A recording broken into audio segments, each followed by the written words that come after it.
The night was cold, and the city lights flickered like dying stars. Rain fell softly, wrapping the world in a curtain of loneliness. On a worn-out bench at the bus stop sat a young woman, her clothes damp, her hair tangled, and her eyes heavy with exhaustion. Her name was Maya, and she had been homeless for almost a year. She clutched a small backpack, the only thing she owned, and tried to shield herself from the drizzle. People passed her by, avoiding her gaze, pretending she didn't exist. To them, she was invisible. But tonight, someone noticed her. A small voice broke through the sound of rain. "Are you okay, miss?" Maya looked up and saw a little girl, maybe 6 years old, standing in front of her. She had big blue eyes, curly brown hair, and was holding a pink umbrella shaped like a cat. Her innocent concern took Maya by surprise. "I'm fine, sweetheart," Maya lied, forcing a small smile. The girl tilted her head. "You don't look funny, a broken bar. You look like you need a hug." Before Maya could reply,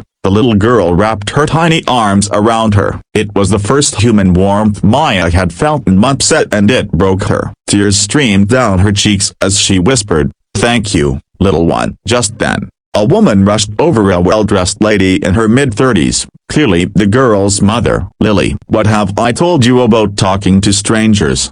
she scolded gently, pulling the child back. "I'm sorry," Maya said softly, her voice trembling. "She's just sweet." The mother glanced at Maya, her expression softening as she noticed her soaked clothes and trembling hands. "Are you a broken bar? Are you okay?"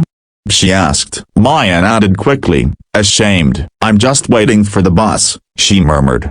Even though she had nowhere to go, the woman hesitated but soon pulled Lily closer and walked away. Maya watched them leave, her heart heavy, wishing for the warmth of a home and someone to care for her again. A few minutes later, the little girl came running back, alone this time. "Mom's on the phone," she said with a giggle. "But I came back because you looked sad." Maya smiled weakly. "You shouldn't be here alone, sweetheart." The girl sat beside her, holding out a small paper bag. "Here, I have cookies. You can have one." Maya took it slowly, her hands shaking. "Thank you, Lily," she whispered. The girl smiled brightly. "You're welcome." "What's your name?" "Maya," she replied softly. "That's a pretty name," Lily said. Then, after a pause, she added the words that would change both their lives. "You need a home, and I need a mommy." Maya froze, stunned. The words echoed in her heart like a song she'd forgotten how to sing. "What did you say?"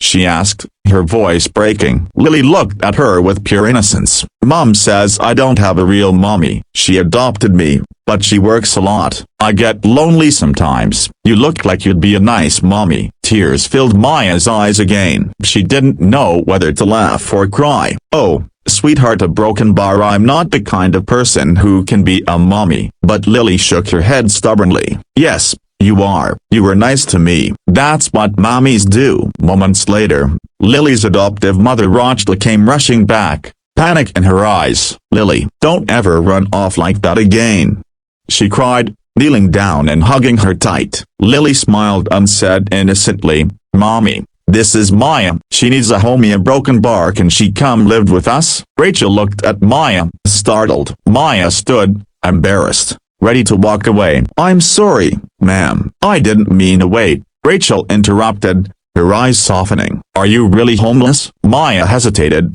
then nodded, unable to lie anymore. Rachel sighed deeply, glancing between Maya and her daughter. "I can't take you home, not right away," she said carefully. "But I can get you a hot meal and maybe help you find somewhere safe." Maya tried to refuse, but her stomach growled before she could. Rachel smiled gently. "Come on, it's just dinner." That night, the three of them sat in a small diner, sharing a meal. Lily talked non-stop, showing Maya her drawings and asking endless questions. Maya laughed more that evening than she had in years. When Rachel dropped her off at a local women's shelter later, Maya thanked her sincerely. "You didn't have to do this," she said. Rachel smiled. "No one deserves to be forgotten, Maya. Take care of yourself." Weeks passed. Maya began volunteering at the same shelter that helped her. She got a part-time job cleaning offices at night, saving every penny. Her life slowly began to change. One day,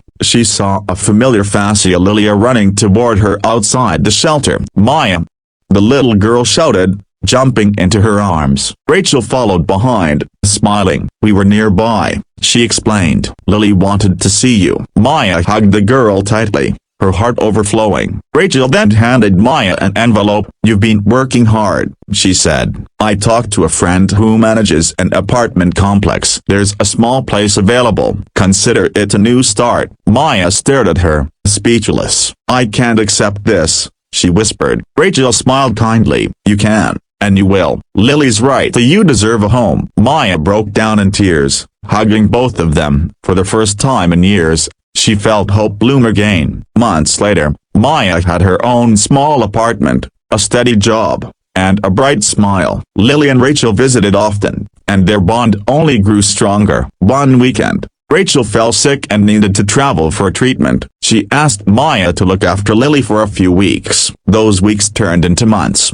and their connection deepened. Lily calling her mommy Maya more often than not. When Rachel recovered, she sat both of them down with tears in her eyes. "You two belong together," she said softly. "I want to make it official. Maya, would you like to be Lily's co-guardian?" Maya couldn't speak for a moment. Then she nodded, her heart bursting with gratitude. "Yes," she whispered, hugging Lily tightly. And from that day forward, Maya was never homeless again, and not because she found a house, but because she found a family. Lily got her mommy, and Maya got her home. Moral: sometimes, the most broken hearts meet for a reason to heal each other. Love doesn't always come from where we expect it, but when it does, it can turn the coldest nights into warmth that lasts a lifetime.